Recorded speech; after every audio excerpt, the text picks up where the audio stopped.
Rewind ni Marian Rivera at Dingdong Dantes, Philippine Box Office History, Karen Mix TV, Showbiz Update. Disclaimer, ang mga larawang ito ay hindi pag-aari ng uploader. Ito ay kinukuha upang sa karagdagang impormasyon. Credit to the rightful owner.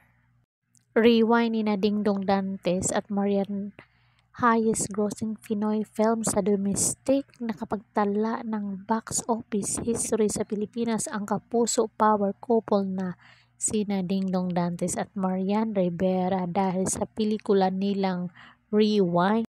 Inanunsyo ito sa Thanksgiving party na dinaluhan ng cast at production team ng pelikula, kabilang ang Rewind sa pelikulang Kalahok sa nagdaang 2023 Metro Manila Film Festival.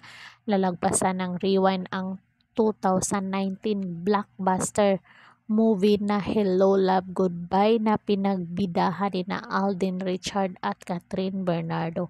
Hindi ko magagawa yung karakter ni Mary kung hindi talaga si Dong yung partner ko.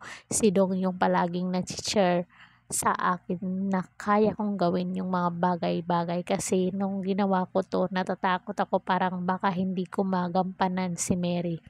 Kasi natatakot ako sa expectation ng lahat ng tao, kasi after 13 years, bumalik ako sa pagtrabaho.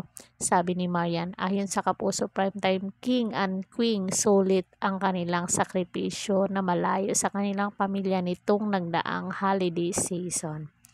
Sa isang madamdaming post sa Instagram, tinapos ni Dingdong ang kanyang Rewind at MMFF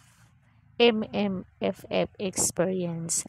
Now, as the curtain falls on the MMFF, I extend a salute to the teen films that courageously share their beautiful stories. These films are destined to be timeless pieces, outliving us all. It's an honor to be a part of historic 49th MMFF ayon sa aktor.